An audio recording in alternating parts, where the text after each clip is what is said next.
जनवरी माह की 12 तारीख का दिन पूरे देश के लिए बेहद खास है। यह सिर्फ एक सामान्य तारीख नहीं है। 12 जनवरी को भारत के महान दार्शनिक, आध्यात्मिक और सामाजिक नेताओं में से एक स्वामी विवेकानंद जी की जयंती है। हमारा देश युवाओं का देश है। यह एक अवसर है उस महान आत्मा को याद करने का जिसने समूचे विश्व में देश का नाम रोशन किया, दुनिया का भारतीय संस्कृति और सनातन जीवन पद्धति से परिचय कराया। उनके सम्मान में 12 जनवरी को पूरे देश में राष्ट्रीय युवा दिवस के तौर पर मनाया जाता है।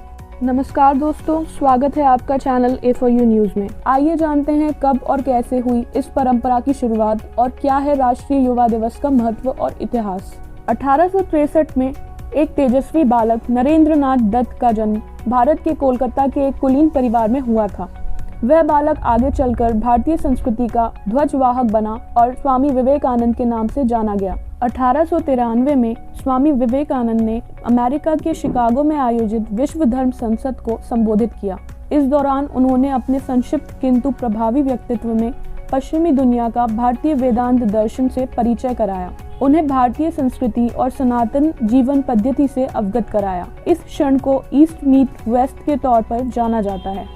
1897 में स्वामी विवेकानंद ने धर्म संसद से लौटने के बाद अपने गुरु संत श्री रामकृष्ण परमहंस के नाम पर सामाजिक सेवाओं के लिए रामकृष्ण मिशन की स्थापना की। इसके आदर्श कर्म योग और गुरु श्री रामकृष्ण परमहंस की शिक्षाओं पर आधारित है।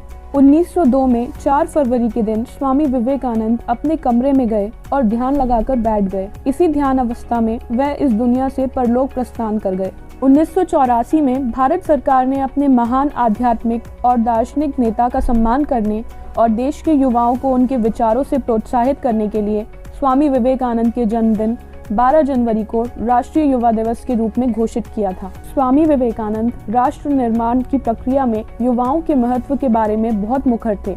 देश में स्वामी विवेकानंद के आदर्शों और विचारों को सम्मान देने के लिए हर साल राष्ट्रीय युवा दिवस मनाया जाता है।